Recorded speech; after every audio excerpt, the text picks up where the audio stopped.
লালমনিরহাটে জনপ্রিয় হয়ে উঠেছে হলুদ চাষ। কম খরচে অধিক লাভজনক হওয়ায় দিন দিন বাড়ছে কৃষকের সংখ্যা। আর বিশাল চাহিদার এই নিত্যপণ্যের উৎপাদন বাড়াতে কৃষকদের সহায়তা করছে সরকারের কৃষি বিভাগও। আলতাফুর রহমানের রিপোর্ট, জানাচ্ছেন আব্দুল মালেক।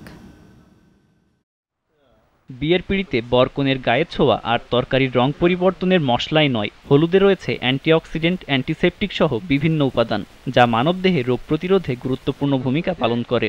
আর তাই এর চাহিদা থাকে সবসময়। দেশে হলুদের বিশাল এর চাহিদা মেটাতে কিছুটা হলেও ভূমিকা রাখছে লালমনিরহাটের কৃষকরা।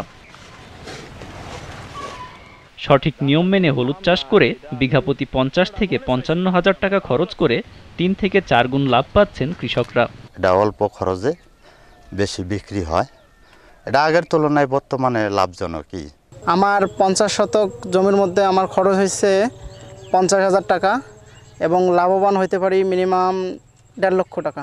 লাভজনক আবাদ, তো এটা আমার কাছে পছন্দনীয়। এটা আপনারা যদি করতে পারেন তাহলে লাভ পাওয়া যাবে।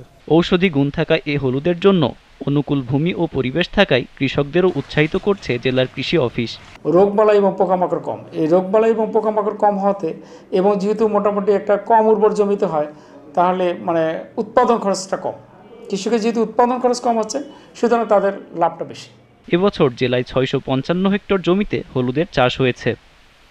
আব্দুল মালেক, জিটিভি নিউজ।